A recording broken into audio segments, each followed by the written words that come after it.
ते मित्रांनो, आज आपण जो टॉपिक पाहणार आहे तो टॉपिक आहे sport injury management and prevention. What is sport injury? Sport injury that most commonly occur during sports or exercise. म्हणजे एखादा खेळ खेळत असताना किंवा एखादा व्यायाम प्रकार करत असताना जी दुखापत होते त्याला साधारणपणे स्पोर्ट इंजुरी किंवा क्रीडा दुखापत असं म्हटलं जातं. कॉमन कॉजेस याचे एक सर्वसाधारण कारणं काय? ॲक्सिडेंट. खेळताना बरेच वेळा ॲक्सिडेंट होत असतात. तुम्ही जर बघितलं असेल तर फुटबॉल खेळताना दोन खेळाडूची एकमेकांशी टक्कर होते किंवा लाँग जंप, हाय जंप, पोल्ट वॉल्ट यासारख्या खेळामध्ये तो खेळाडू जेव्हा लँड करतो त्यावेळी हा ॲक्सिडेंट होऊ शकतो. जिम्नॅस्टिकमध्ये ॲक्सिडेंटचे फार चान्सेस असतात. पुअर ट्रेनिंग प्रॅक्टिसेस, जर त्या खेळाची प्रॅक्टिस ही व्यवस्थित झाली नसेल तरीसुद्धा हे ॲक्सिडेंटचे चान्सेस या ठिकाणी असतात. इनप्रॉपर इक्विपमेंट, त्या क्रीडा प्रकारासाठी आवश्यक असलेली जी साहित्य असतं ते साहित्य जर योग्य प्रकारे किंवा चांगल्या क्वालिटीचं जर नसेल तरीसुद्धा हे ॲक्सिडेंट होऊ शकतात. लॅक ऑफ कंडिशनिंग, बॉडी जर कंडिशनिंगमध्ये नसेल, उचित वॉर्मअप झालेलं नसेल. या ठिकाणी दिलेलं आहे आपण की अनसफिशियंट वॉर्मअप अँड स्ट्रेचिंग. हे जर वॉर्मअप व्यवस्थित झालं नसेल तरीसुद्धा या प्रकारे हे ॲक्सिडेंट होऊन स्पोर्ट इंजुरी होऊ शकते. कॉमन इंजुरीज कोणत्या कोणत्या आहे पहा. डिसलोकेशन, एखादं हाड किंवा स्नायू आपली जागा जेव्हा सोडते तेव्हा त्याला डिसलोकेशन ऑफ बोन किंवा डिसलोकेशन ऑफ जॉईंट्स असं म्हणतात. ब्रूज, बरेचदा मार लागून त्वचा काळी निळी पडते. स्प्रेन, हा जो मसलमध्ये खिचाव किंवा तणाव जो येतो त्याला स्प्रेन किंवा स्ट्रेन असं म्हटलं जातं. फ्रॅक्चर, बोन फ्रॅक्चर, हाड फ्रॅक्चर होऊ शकतं. इंजुरी टू द ब्रेन, ब्रेनला इंजुरी होऊ शकते. Joint dislocation, soft tissue injury, overstretch ligament overstretch झाल्यामुळे सुद्धा इंजुरी होऊ शकते. Cracked or broken bone. Injury diagnosis, injury झालेली आहे हे कसं ओळखलं जातं सर्वसाधारणपणे? तर ज्या व्यक्तीला इंजुरी झाली आहे त्याच्याशी बोलून, talk, observe,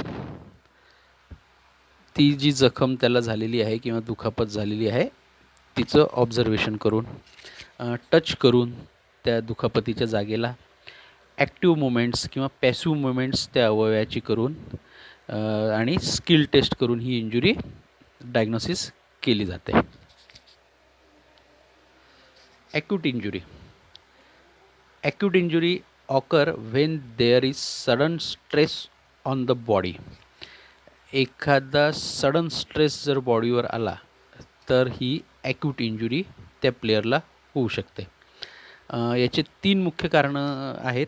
3 main causes. Collisions with opponents or obstacles, एखाद्या अपोनंटला किंवा एखाद्या अडथळ्याला तो सरळ जाऊन धडकला तर ही इंजुरी यासारखी होऊ शकते.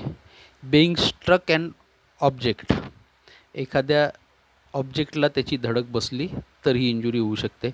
Falling from a height or at speed, मी तुम्हाला मागेच सांगितलं की जिम्नॅस्टिकमध्ये किंवा जे जम्पिंग इव्हेंट्स आहे त्याच्यामध्ये लँडिंग करताना जर काही प्रॉब्लेम झाला तर ही इंजुरी होऊ शकते. Chronic injury. Chronic injury are caused by continuous stress on a body part over a long time. Chronic injury केव्हा होते की जेव्हा बॉडीच्या एखाद्या पार्टवर कंटिन्युअसली स्ट्रेस येत असेल खूप लांब अवधीसाठी, लाँग टाईम, तर ही क्रॉनिक इंजुरी होऊ शकते. The caused by training too hard, not allowing time for recovery, poor footwear and bad technique.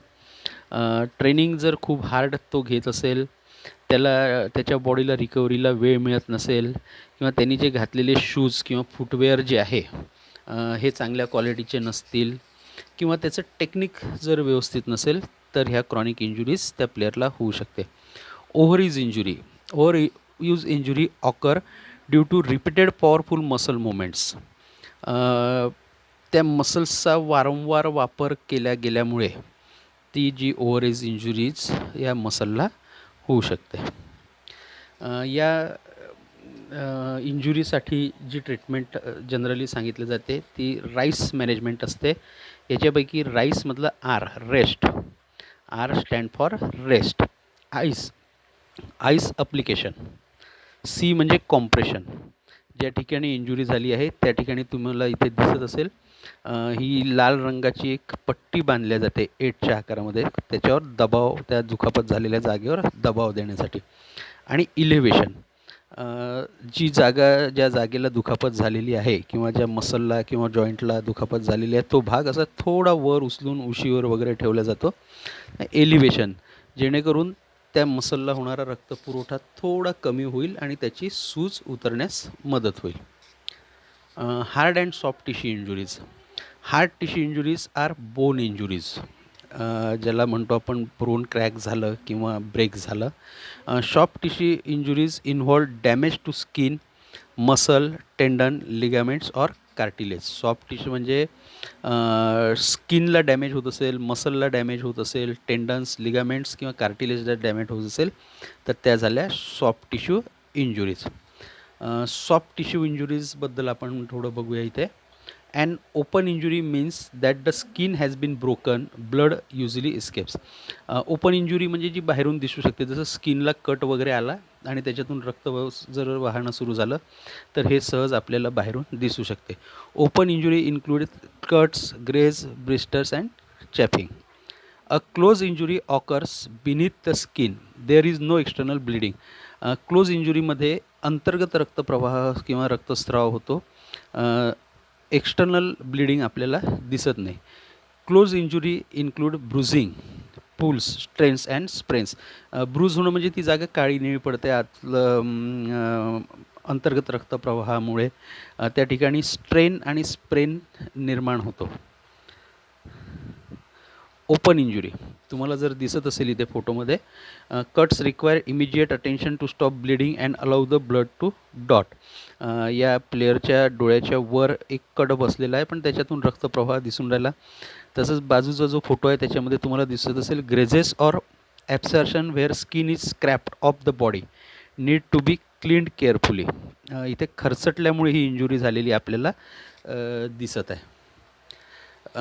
Open इंजुरीजमध्ये पुन्हा पहा, blisters are caused by the skin rubbing on another surface. एखाद्या सरफेसवर घासल्या गेल्यामुळे ही ओपन इंजुरी होते आहे. Chapping is caused by ill fitting clothing or material. जर त्याचे घातलेले कपड्यांमुळे सुद्धा ते कपडे जर स्किनला घासल्या गेले तरीसुद्धा ही ओपन इंजुरी होऊ शकते. क्लोज इंजुरी, या ठिकाणी तुम्ही बघा ब्रूज ऑकर म्हणजे पहा ती काळी निळी जागा पडलेली आहे ज्या ठिकाणी मार लागला, याचा अर्थ तिथे अंतर्गत रक्तप्रवाह झालेला आहे. Bruise occur when small blood vessels are damage by an impact or sudden wrenching moments. अंतर्गत रक्तप्रवाह या ठिकाणी झालेला आहे स्मॉल ब्लड व्हेसल डॅमेज झाल्यामुळे, त्यामुळे ही जागा काळी निळी पडली आहे किंवा अशी लालसर पडलेली आहे. आपण तुम्हाला फोटोमध्येही क्लिअर दिसू शकतं.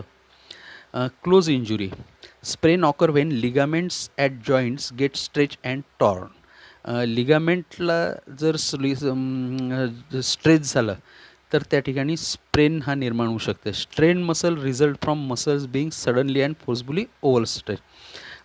तुम्ही जर बघत असाल तर पहा इथे त्याच्या पोटरीला स्ट्रेन आलेला आहे.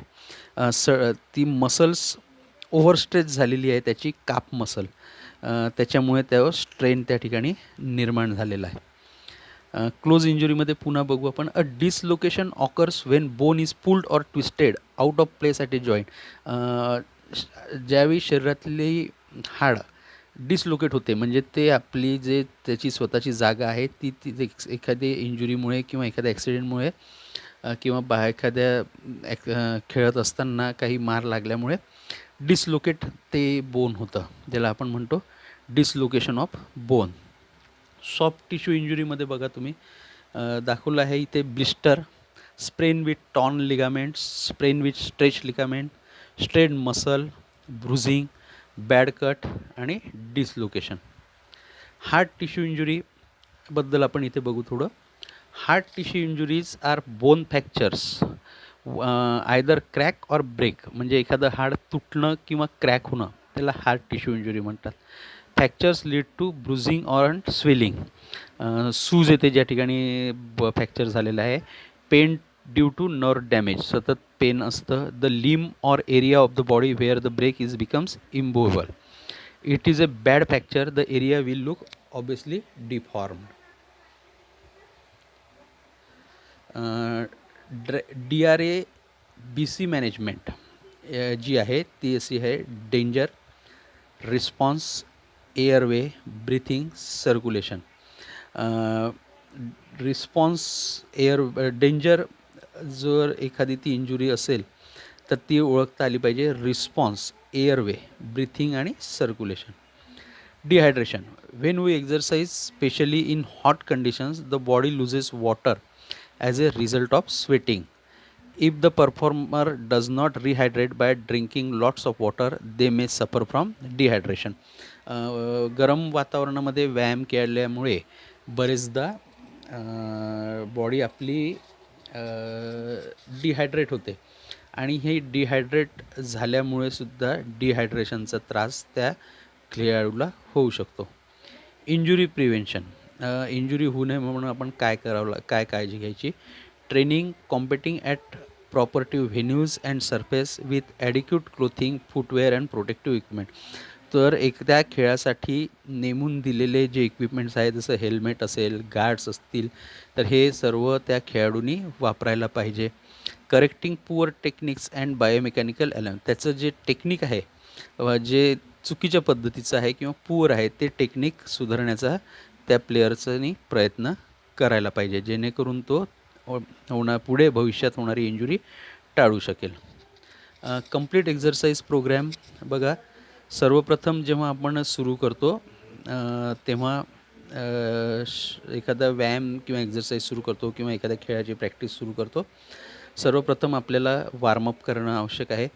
त्याच्यानंतर स्ट्रेचिंग करणं आवश्यक आहे. ॲक्टिव्ह एक्झरसाइज करणं आवश्यक आहे. वॉर्म डाऊन करणं आवश्यक आहे. स्ट्रेचिंग करणं हवं. जर तुम्ही ॲक्टिव्हिटी दिली आहे त्यांनी बघा, वॉर्मअपसाठी slow walk, calisthenic jog in place, 5 ते 10 मिनटं वॉर्मअप व्हायला पाहिजे. Stretching up to down, stretching करताना वरून म्हणजे मानेपासून तर खाली पायापर्यंत हे स्ट्रेचिंग व्हायला पाहिजे 20 ते 25 मिनटं.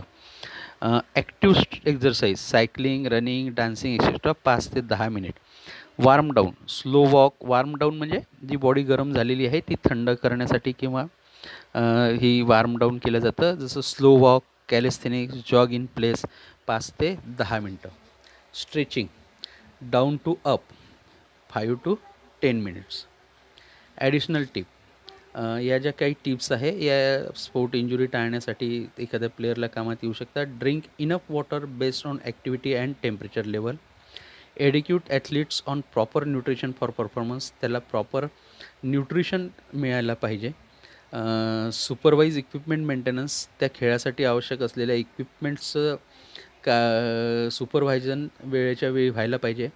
Encourage athlete to speak with an athletic trainer, coach और physician if they are having any pain. जर त्याला काही पेन होत असेल तर त्याने आपल्या कोचशी, डॉक्टरशी, फिजिशियनशी बोलायला पाहिजे.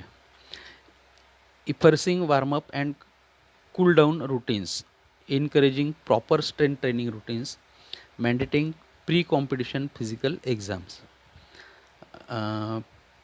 हे तुम्हाला जी समोर पाठी दिसते बघा, sport is friendship, sport is health, sport is education, sport is life, sport bring the world together.